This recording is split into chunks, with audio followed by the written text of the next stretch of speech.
এখানে তোমরা প্রশ্নটা যদি ভালো করে লক্ষ্য করো, আমাদের এখানে একটা বৃত্ত দেওয়া আছে। বৃত্তের কেন্দ্র হলো ও, তারপরে ব্যাসবিন্দু একটা জায়গায় আছে কত ফি কিউ, তারপর ওপি কেন্দ্র থেকে পরিধি পর্যন্ত দূরত্বকে কি বলা হয়? ব্যাসার্ধ বলা হয়। এই যে ওপি ব্যাসার্ধ দিয়ে আছে কত 17 সেন্টিমিটার। তারপরে যে ব্যাসবিন্দু একটা জায়গা আছে না, এই জায়গার মান দিয়ে আছে কত 30 সেন্টিমিটার। আমাদের বলছে কি আর এস এর মান বের করার জন্য। কার মান বের করতে বলছে? আর এস এর মান বের করতে বলছে। তো আগে দেওয়া আছে যেগুলো আমরা সেগুলো লিখি। যে দেওয়া আছে ওফি ইকুয়াল টু 17 সেন্টিমিটার, তারপরে ফি কিউ ইকুয়াল টু 30 সেন্টিমিটার। এখন দেখো তো এটা কি কেন্দ্র না, এটা কি ব্যাসবিন্দু একটা যায় না? দেখো এখানে যে লম্ব সীমা, আমরা জানি কি কেন্দ্র থেকে ব্যাসবিন্দু কোনো জায়গার উপর অঙ্কিত লম্ব ওই জায়গাটাকে কি করে? সমদ্বিখণ্ডিত করে। তার মানে কি এখানে পি কিউ আর কত, আর কিউ হলো কি সমান, আর পি কিউটা হলো কি আমাদের পি কিউ এর অর্ধেক। এটুকু হলো কি পুরোটার অর্ধেক। তো যে এখানে আমরা লিখতে পারি যে এখানে ওপি থেকে ওয়ার লম্ব পি কিউ হওয়ায়,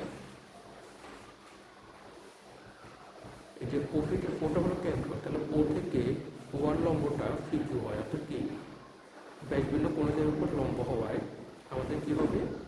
পি আর আর কত, কিউ আর হলো কি সমান, পি আর আর কিউ আর হলো কি সমান। আর পি আরটা হবে পুরো পি কিউ এর অর্ধেক, পুরোটার অর্ধেক কত, half of P Q. Half of কত পি কিউ হবে, কারণ যেহেতু অর্ধেক এটুকু আর এটুকু সমান, তাহলে যে কোনো একটা অংশ হবে কি পুরোটা অর্ধেক। তাহলে পি কিউটা পি আরটা হবে কি পি কিউ এর অর্ধেক। এখন হাফের হাফ, আর পি কিউ এর মান কত দেওয়া আছে? 30 সেন্টিমিটার। 30 সেন্টিমিটার কাটলে হবে কত? 15 সেন্টিমিটার। 15 সেন্টিমিটার, তাহলে এটুকুর মাত্র কত? 15 সেন্টিমিটার। এখন দেখো আমাদের এই যে ত্রিভুজটা, এটা কি ধরনের ত্রিভুজ? এটা অবশ্যই একটা কি সমকোণ ত্রিভুজ, এখানে কি সমকোণ।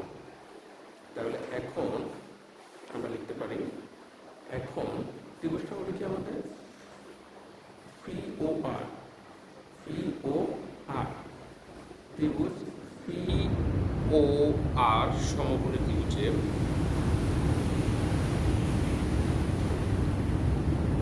সমকোণী ত্রিভুজে আমরা সমকোণী ত্রিভুজের ক্ষেত্রে কি জানি? সমকোণের বিপরীত বাহুটা হলো কি অতিভুজ। অতিভুজের স্কয়ার কি হবে? অপর যে দুই বাহু আছে এই দুই বাহুর কি বর্গের সমষ্টির সমান। তাহলে আমরা এখানে লিখতে পারি কত? ও আর স্কয়ার যোগ পি আর স্কয়ার, এই দুই বাহুর উপর অঙ্কিত বর্গের সমষ্টি কি হবে? সেটা ও পি এর বর্গের সমষ্টির সমান হবে। তাহলে আমরা লিখতে পারি কত? ও আর স্কয়ার যোগ P R square, P R square equal to অতিভুজ স্কয়ার। অতিভুজটা কি ওফি না? তাহলে কত? ওফি স্কয়ার। কি হবে? ওফি স্কয়ার। তো আমাদের যে মানগুলো জানা আছে আমরা সেই মানগুলো লিখে ফেলি। যে ও আর এর মান আমরা কি জানি? ও আর এর মান আমরা জানি না।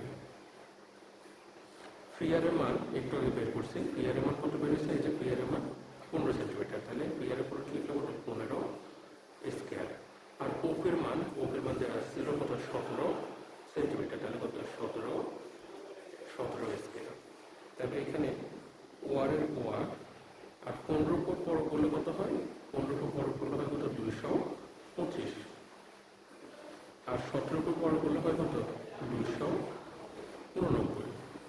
এখন ও আর স্কয়ার সমান হবে কত? 289 বিয়োগ, এটা দিয়ে প্লাস থেকে গেলে মাইনাস যাবে, কত হবে? 225। তাহলে ও আর স্কয়ার হবে 289 থেকে 225 বিয়োগ করলে হবে কত? 64। তাহলে এখন স্কয়ারটা বাদ দিতে হলে আমরা রুট করতে হবে, বর্গমূল করবো। তাহলে এখানে রুট স্কয়ার 5 হয়ে যাবে, আর এখানে হবে কত? 64 এর উপরে রুট। তাহলে 64 এর উপরে রুট করলে কত হয়? 8 সেন্টিমিটার। কত হবে? 8 সেন্টিমিটার হবে। এখন দেখো তো, কেন্দ্র থেকে পরিধি পর্যন্ত দূরত্বকে কি বলা হয়? ব্যাসার্ধ বলা হয়। আবার কেন্দ্র থেকে পরিধি পর্যন্ত এই দূরত্বকে কি বলা হয়? ব্যাসার্ধ বলা হয়। তাহলে আমরা জানি কি এই বৃত্তের সকল ব্যাসার্ধ কি পরস্পর সমান। তাহলে ওপি আর ওএস হলো কি সমান। ওপি আর ওএস হলো কি সমান, তাহলে ওপি যদি 17 সেন্টিমিটার হয় ওএসও কত হবে 17 সেন্টিমিটার হবে। আর এখান থেকে ওয়ার এর মান বের করছি আমরা কত, একটু আগে ওয়ার এর মান বের করছি কত 8 সেন্টিমিটার। তাহলে আমরা এটা লিখতে পারি যে আবার আবার আমরা জানি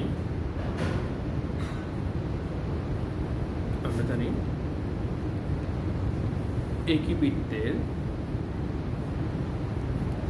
সকল ব্যাসার্ধ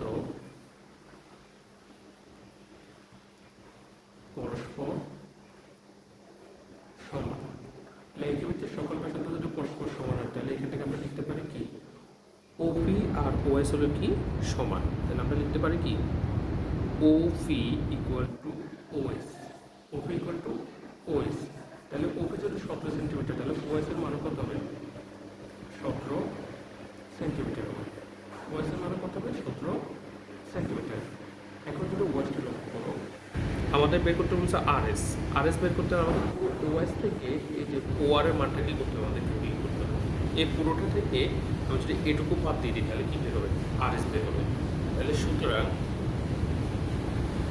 আরএস সমান হবে এই যে আরএস সমান হবে পুরো ওএস থেকে, পুরো ওএস থেকে কাকে বাদ দেবো আমি, পুরো ওএস থেকে আমি বাদ দেবো কাকে, ওএস থেকে বাদ দেবো আমি ওআরকে। তাহলে ওএস থেকে বাদ দেবো আমি ওআরকে। এখন ওএস এর মান হলো কত 17 সেন্টিমিটার, আর ওআর এর মান হলো কত, ওআর এর মান হলো কত 8 সেন্টিমিটার। তাহলে 17 বিয়োগ কত 8 সেন্টিমিটার, তাহলে 17 থেকে 8 গেলে কত 9 সেন্টিমিটার।